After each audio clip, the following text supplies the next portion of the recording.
Hello and welcome to the Facing Your Fear. We're still working on turning fear into courage, which I think it's a challenge right now. And I'm seeing people here in the office that are having a hard time struggling with what do I say, like the news, the fears that they have.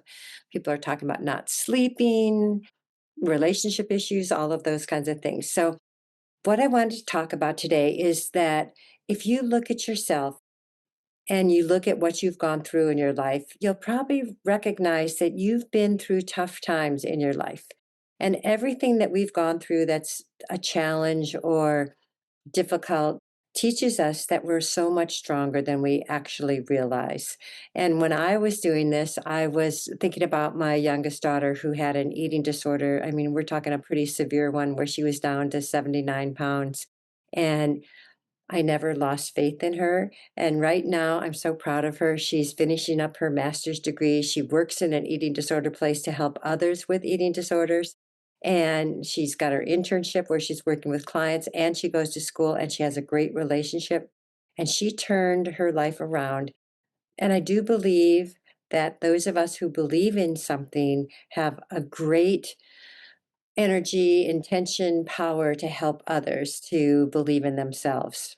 In fact, I have from a client, she said she was a bit suicidal, and she gave me this plaque that says, "Because you believed in me, I believed in me." And she's doing really well, maybe 20 years later now.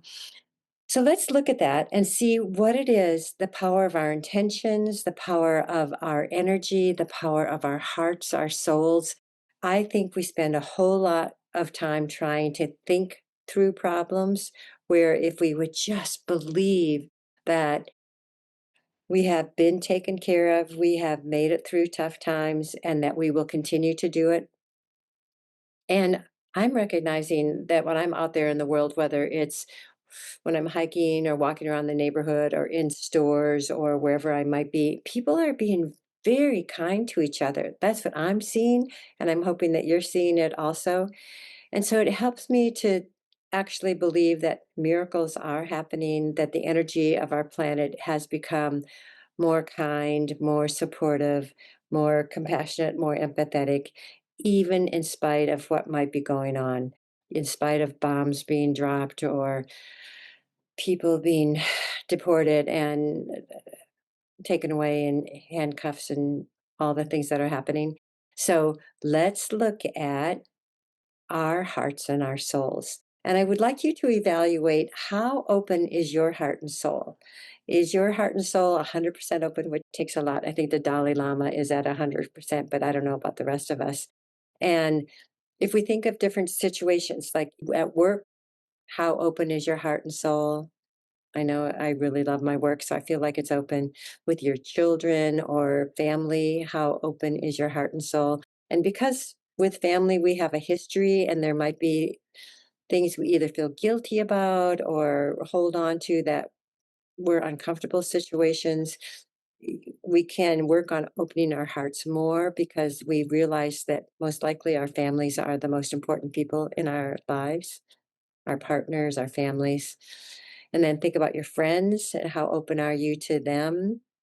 And then think about just in general when you're out in nature by yourself, wherever it might be, how open is your heart and soul? And if you start to recognize where it's closed, how do you open it?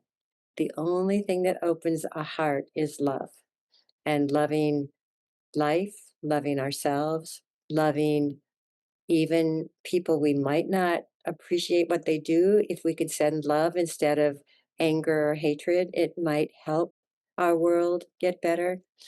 It was so fun this morning. I was up really early and I was with my dog, and a older lady that is in the neighborhood was with her dog, and a coyote was right across the street looking at us, and we both said, "That is the most beautiful coyote." And I was like, "Oh, this is a twin soul where she sees the beauty in nature and the beauty in the coyotes, and we don't have to be afraid."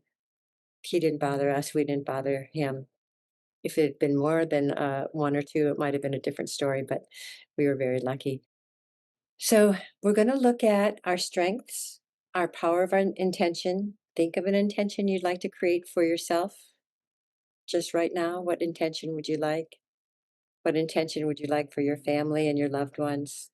What intention would you like for our world? And let's work on creating it. And the second part of that assignment is, what do you feel grateful for? What about this life, this journey that you've been given? What do you feel grateful for?